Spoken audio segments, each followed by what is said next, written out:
ओव्या गाऊनी स्वरात दाशी जणीच्या घरात ओव्या गाऊनी स्वरात दाशी जणीच्या घरात दळतळी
चंद्रभागेच्या तीरावर थापलेल्या गौऱ्या शेजारीने चोरल्या पोत्यात भरल्या आणि पोत्यात भरून गौऱ्या घेऊन जाऊ लागली. जनाईने कंबर खोचलं म्हटले अगं त्या माझ्या गौऱ्या आहे माझ्या मालकाचं एवढं मोठं कुटुंब खटल्याचं आणि तू जर आज एवढ्या वाळलेल्या गौऱ्या नेल्या तर संध्याकाळी चूल पेटन कशी. ती बाई ऐके ना भांडायला तयार झाली. जनाई म्हटली मी पण पाहतेच पण नेमकं जनाईचं कबीर महाराजांनी कौतुक ऐकलेलं होतं. काशीमधून कबीर महाराज फक्त आणि फक्त की जे जनाई देवाची काय करते कवनाची झाली दृष्ट कवनाची झाली दृष्ट तुला माझी पंढरी राया कवनाची झाली दृष्ट तुला माझी पंढरी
विठुरायाची सुद्धा नजर काढणारी जनाई आहे.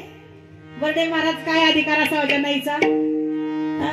कोणताही वर्ग न शिकलेली माझी जनाईने अभंग गावे देवाने लिहावे देवाला सुखाने म्हणावं तू खाय बा सागर लोणी माझी आबा माझी आबा माझी आबा माझी आबा तू खाय बा. घरच्या लेकराला आपण म्हणतो तू खाय बा मॅगी बाबा तू खाय बा मॅगी बाबा. स्वयंपाकाला वेळ नाही आता काम पडलंय घरात जादा तू खाय बा मॅगी माझी आबा.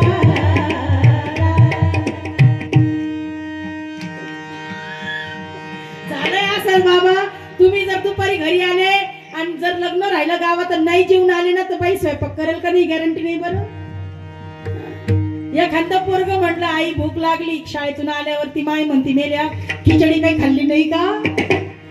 तो म्हणला आई खिचडी काय बरोबर नव्हती. माय म्हणले जाय मॅगी 2 मिनिट टाकली ना मॅगी गळगळ उकली धरला असं म्हणतात, धरला गोळा दाबला नळा. मॅगी पण पहा, सकस अन्न भाजी भाकरी सारखं पौष्टिक अन्न आहे म्हणून पौष्टिक अन्न सात्विक विचार वाढवतं. सात्विक विचाराचं अन्न मुलांना द्या, हात जोडून विनंती आहे. होईल त्रास पण गुण हमखास आहे. आणि त्या जनाईचा अधिकार तुम्हाला सांगते, देवाला जीव घालणं, देवाला दळायला लावणं, सगळं काम जनाईचं देव करू लागला. आणि आता मात्र काशीहून आलेले माझे कबीर महाराज तो प्रकार पाहू लागला. जनाई तर सामान्य बायांसारखी कच कच भांडते म्हणले ना, आपण तर इथं भायला आलो. मला असं वाटलं लय मोठ्या त्या जनाई म्हणले, ओ बाबा काय भांडणं पाहते लांबून, इकडे या. दोन बाया भांडत असल्या का तिसऱ्या माणसाने सोडवावे. पण मी म्हणते, दोन माणसं भांडत असले ना, आता लोकांनी गमती पाहाव्या. पहिले भांडणं लोक सोडवायचे, आता असं वेटोळ करतात. ते दोन मध्ये भांडत असतात आणि मग मागून एक काढतो, बस झालं भांडण. तो म्हटला, का रे भाऊ? तो म्हटला, मग बैस खाली, आम्हालाही पाहू दे. भांडणाला बोलवावं लागत नाही, कथा कीर्तनाला बॅनर छापावं लागतात, 45 गावांना लावावं लागतात. बरोबर ना?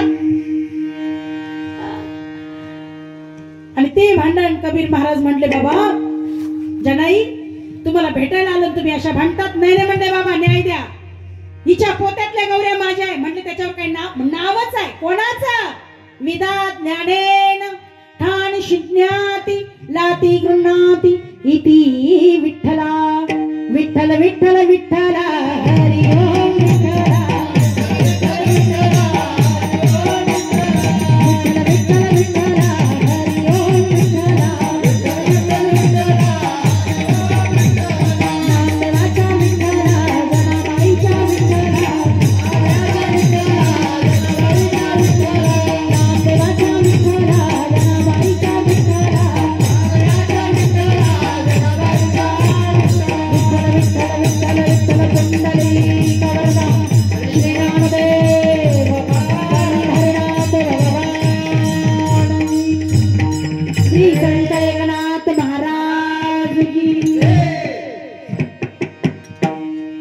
बाबांनी बाईला सांगितलं, बाई गौऱ्या काढ. नाईलाजच तो पोत्यातल्या त्या शेजारच्या बाईला गौऱ्या काढाव्या लागल्या. आता जी गौरी घेऊ लागले, बाबा असं दिसणार नाही, कानाला लावा, कानाला. कबीर महाराज एक एक गौरी कानाला लावू लागले.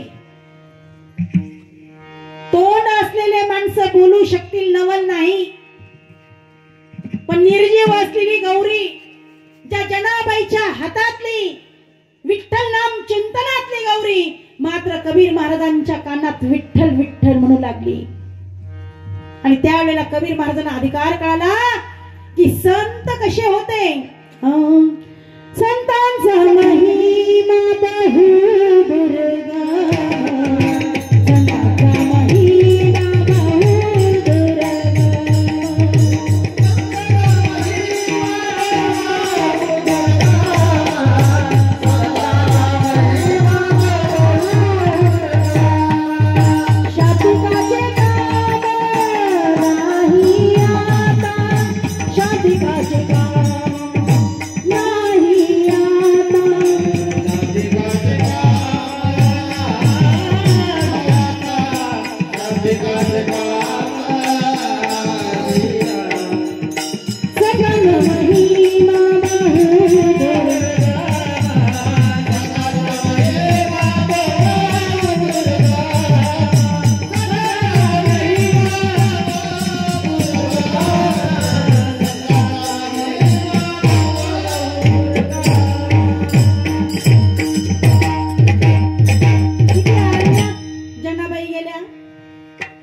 तसं जर पाहायला गेलं ना, पाटे वराटे विकणाऱ्या दाम्पत्य दामाजी आणि करंडा, जे गंगाखेड परभणी मधलं गाव, त्या ठिकाणी जन्माला नवसाने आलेली जनाबाई कुठं अरण्यात गेले नाही, कुठं जंगलात गेले नाही. पण ज्या वेळेला दामाजी आणि करंडा यांनी पंढरपूरला नामदेवाच्या हाती सोपवलं, सद्गुरु नामदेव महाराज ज्ञानेश्वर माऊली संतांचा सहवास घडला. आणि त्या सहवासाने झालं काय, धरिला पंढरीचा झोर.